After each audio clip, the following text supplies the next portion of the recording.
बैठा हुआ था। सरदार ने पूछा काफिले में से कोई बचा तो नहीं है, किसी का माल बचा तो नहीं है? सारे डाकुओं ने कहा किसी के पास कोई सामान नहीं बचा है, मैंने उन्हें मार पीट करके दौड़ा दिया। इतने में कोई सिपाही बोलता है, हाँ हाँ एक बच्चा अभी बाकी है, मगर वो अजीब मजाकिया बच्चा है, मजाकिया बच्चा है। कहा क्या हुआ? कहा हुआ ये, मैंने उससे पूछा तेरे पास भी कोई माल है, तेरे पास भी कोई सामान है? उसने मुस्कुराते हुए कहा मेरे पास 40 रुपया है, मैं चला आया। कहा उसे पकड़ के लाओ, उसे पकड़ के लाओ। डाकू आया, उसके बाद पहुंचा उस बच्चे के पास। किसके पास? उस बच्चे के पास पहुंचा, गौसे आजम के पास पहुंचा। आ करके कहने लगा, ए बच्चे चल, तुझे मेरा सरदार बुला रहा है। चलो आ गई। सरदार बैठा था, डाकू जमा थे। अब्दुल कादिर पहुंचते ही आपने कहा अस्सलाम वालेकुम। आपने कहा अस्सलाम वालेकुम। आपने सलाम किया, मगर अब वो डाकू थे, बेईमान थे, उन्हें जवाब देना कैसे आता? जिस अंदाज में दे सके दिया, समझ पाए तो समझा। फिर उसके बाद सरदार ने कहा बच्चे तेरे पास कोई सामान? कहा हाँ मेरे पास सामान है। कहा क्या है? कहा मेरे पास 40 रुपया है। कहा 40 रुपया? कहा हाँ। कहा झूठ मत बोल, मजाक मत कर, तुझे पता नहीं मैं डाकू हूँ। कहा मैं झूठ नहीं बोलता, यही तो मेरी खासियत है, मैं झूठ नहीं बोलता। कहा झूठ नहीं बोलते? कहा हाँ। कहा कहाँ है?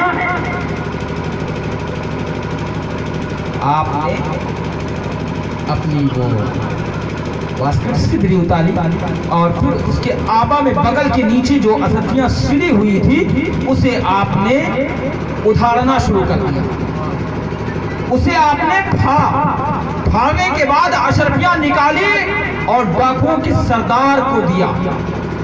सरदार ने कहा है बच्चे ये अशरफियां तो इतनी मजबूती से रखी हुई थी, हम ढूंढा करते मगर नहीं मिलती, हम ढूंढा करते मगर नहीं मिलती।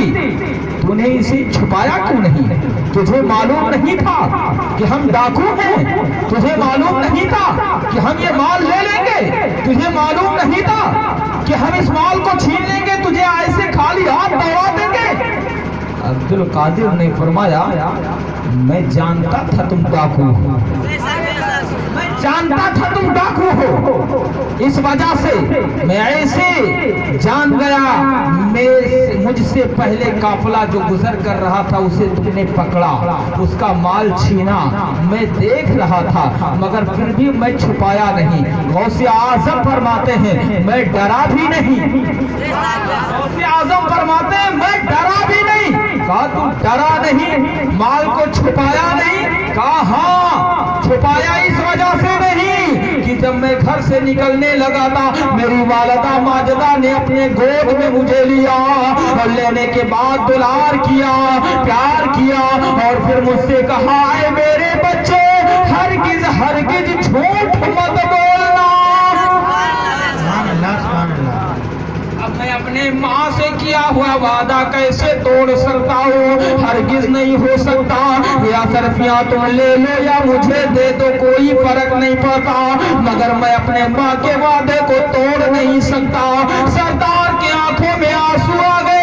सरदार ने फौरन उस बच्चे से पूछा है बच्चे तेरा नाम क्या है? कहा मेरा नाम अब्दुल कादिर है। कहाँ रहते कहाँ हो? कहाँ बगदाद में रहता हूँ। कहाँ जाते कहाँ हो? कहाँ जीलान जा रहा हूँ। कहाँ काम क्या करते हो? कहा अभी कोई काम नहीं करता, अभी तो पढ़ाई करता हूँ, अभी घर से निकला हूँ, पढ़ने जा रहा हूँ। अल्लाह अल्लाह।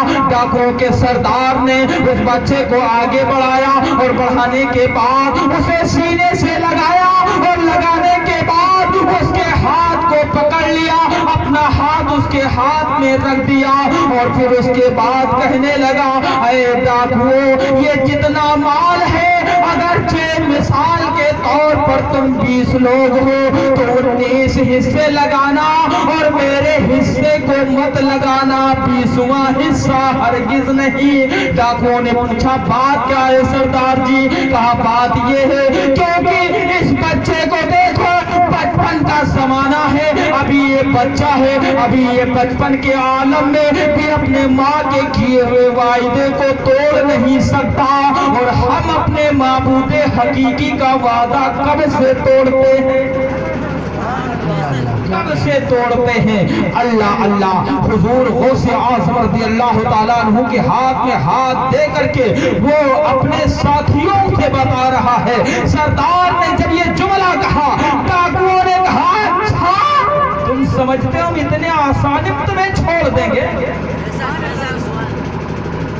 सरदार जी तुमने समझ लिया कि हम इतने आसानी में तुम्हें छोड़ देंगे?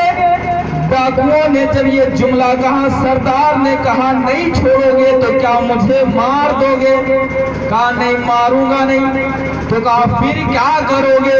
कहा करूंगा वो, क्योंकि तुम याद करो जब तुम बुरे थे तो हमारे सरदार थे, मगर आज तुम मुझे छोड़ करके जाना चाहो ये हरगिज़ नहीं हो सकता। अगर कल मैं तुम्हारे बुराई में साथ था तो आज तुम्हारी भलाई में साथ। आपको समझ में आ रहा? बेशक मैं बुराई में तुम्हारे साथ था, आज भलाई में तुम्हारे साथ हूँ। ऐसे काम नहीं चलेगा। काफिर कैसे चलेगा? का इस हाथ को मजबूती से पकड़ के रखना। डाकुओं ने कहा इस हाथ को मजबूती से पकड़ के रखना। सरदार ने कहा ठीक है, मैंने तो दिल से पकड़ लिया है, हाथ छूटने वाला नहीं है। तो डाकुओं ने कहा अभी रुको मैं आता हूँ। डाकू गए और काफिला वालों को पकड़ा, उन्हें लेकर के आए, उनका माल उनके सुपुर्द कर दिया, और फिर अपने सरदार के हाथ पे हाथ गौसे आज़म के हाथ में रखा, और फिर सारे लोग मिलकर के तौबा किए। ये गौसे आज़म के बचपन का मामला है, बचपन का मामला है। आप अंदाजा लगाएं सरकार गौसे आज़म रज़ियल्लाहु ताला अन्हु की जात कितनी मोतबर जात है, कितनी बुलंदो बाला जात है। और क्यों ना हो, क्यों ना हो, सरकार गौसे आज़म रज़ियल्लाहु ताला अन्हु ने खुद आकर के फरमाया, खुद आकर के फरमाया। क्या फरमाया? आपने फरमाया कि जितने भी अल्लाह के महबूबीन औलिया हैं सबके गर्दनों पर मेरा कदम, गर्दनों पर मेरा कदम, और जो इनकार करे उसके गर्दन पर खिंजीर का कदम, उसके गर्दन पर खिंजीर का कदम। अल्लाहु अकबर कबीरा।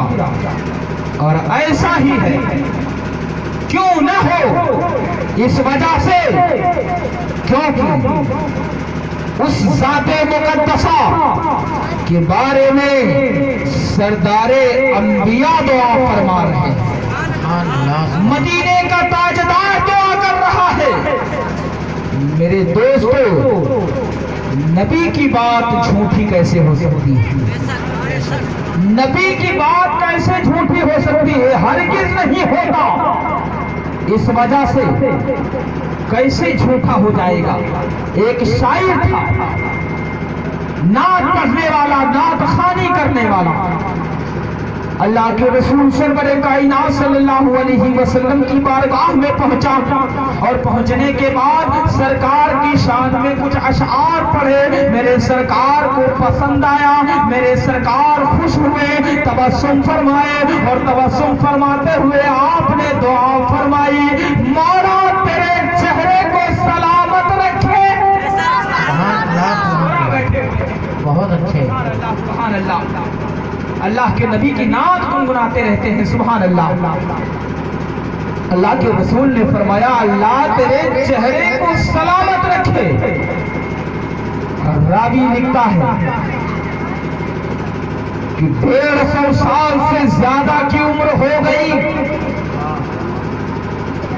जिस्म बुढ़ापे से मुअत्तर हो गया, बुढ़ापा पूरे जिस्म पे गालिब आ गया,